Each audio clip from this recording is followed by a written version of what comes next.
Okay ma'am, we all know may gilas ngayong window but there's also the SEA Games. Ang daming tanong about, unang muna siguro yung eligibility, ano pa talagang, kasi ang daming issues about ano ba talaga. Marami talagang issues. Actually, we're also very frustrated about it. No?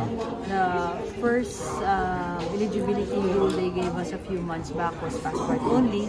Although knowing that it's the SEA Games and we know that the host has prerogative on this, we were prepared for both.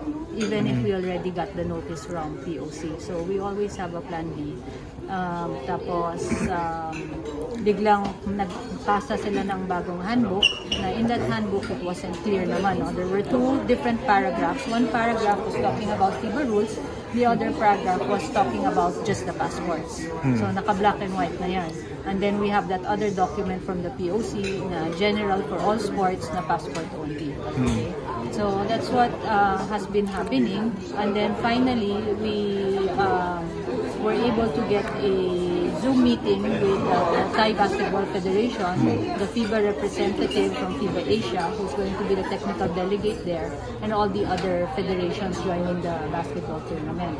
And even in that meeting, medyo makikita mo yung frustration ng dalawa, parang hindi sila nag-agree dun sa mga interpretation ng rules. So, kumbaga, hindi pa rin talaga malinaw.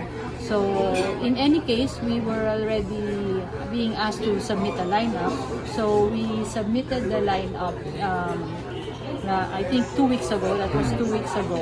And according to President Bambol Tolentino from the POC, if we don't hear any comments from them by the 26th, that means the lineup is approved. Okay. This is different from the initial lineup we submitted, I think a month ago. When they first asked for a short list, and that one they gave back to us with notations. And pati doon, so hindi ko na sasabihin kung sino, pero some players, kasi alam naman natin ang question yung 16-year-old passport rule, di ba? May iba doon na walang passport ng 16, in-approve nila, yung iba hindi. So, magulo talaga. So, that's what we're dealing with. But of course, it's not an excuse. You know, ang kagandahan dito is yung SEA Games is not a part of our bigger goal, which is making the Olympics. It's not a qualifier for anything. It has nothing to do with the World Cup. But just the same, we want to prepare as best as we could for the SEA Games because we know that we're bringing the name of the country and we're representing the flag. So to the best of our abilities, given the circumstances, we will still be sending the best team possible. So, ma'am, you can confirm na not sila Brownlee is out of the SEA Games, and then again, it's still a bit confusing because under FIBA rules, you don't really define a naturalized player as someone who was naturalized. Ang definition nila ng naturalized player is someone who got their passport after the age of 16, right?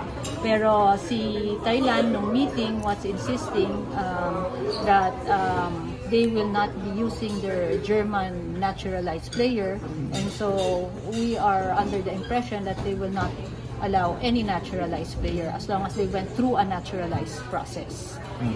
But again, like I said, we're waiting for the 26th. That's the next meeting of all the NOCs, and if we don't get any rotations on the lineup, that's when we're really gonna know what the rules are. Ma'am, can you confirm na sila Jamie Malonzo and Gio Chu were included in yung bago nyong sinubmit? Kasama yung mga pangalan nila sa mga nasa pool natin. Pero I think for the lineup, it's best to refer to Coach Norman na lang for that since siyang pipili talaga ng final. But they're included yung parang sinasubmit nyo sa yun. Nandyan sila. Options sila. Okay. Saan sumami ma'am sa 3x3 maglalaro? Yes. So yung 3x3 medyo mas malinaw, because sabi nila that's really FIBA rules, and as we know, the FIBA rules of 3x3 competition is very different from 5-on-5. There, as long as you've had your passport for at least 2 years, whether you're naturalized or not, that's a requirement, then you will be allowed to play. So sa ngayon, as committed to play for us next season. And the other players, sino pa po? I cannot recall on the top of my head, but si Coach Ron Manzano I believe has already submitted his lineup also to the POC. Yung final line.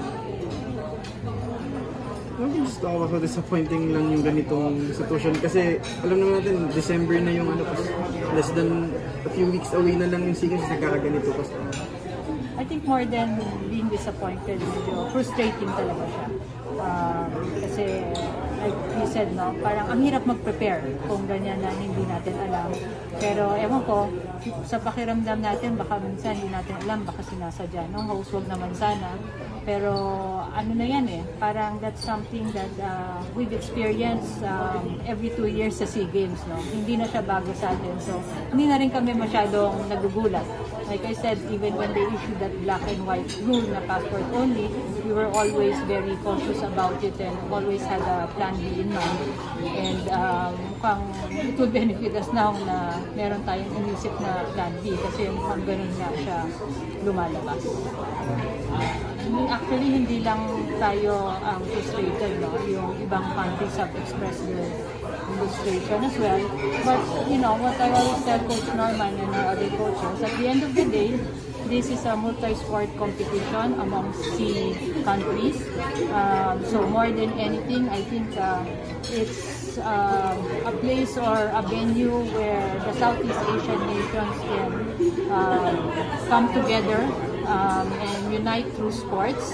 So, hindi naman siya to the point na aangal tayo or parang kumbaga magpo-protesta pa tayo. Hindi naman maganda yun. Basta lalaro lang tayo, gagawin natin yung pinaka magandang team na ma-represent natin yung country.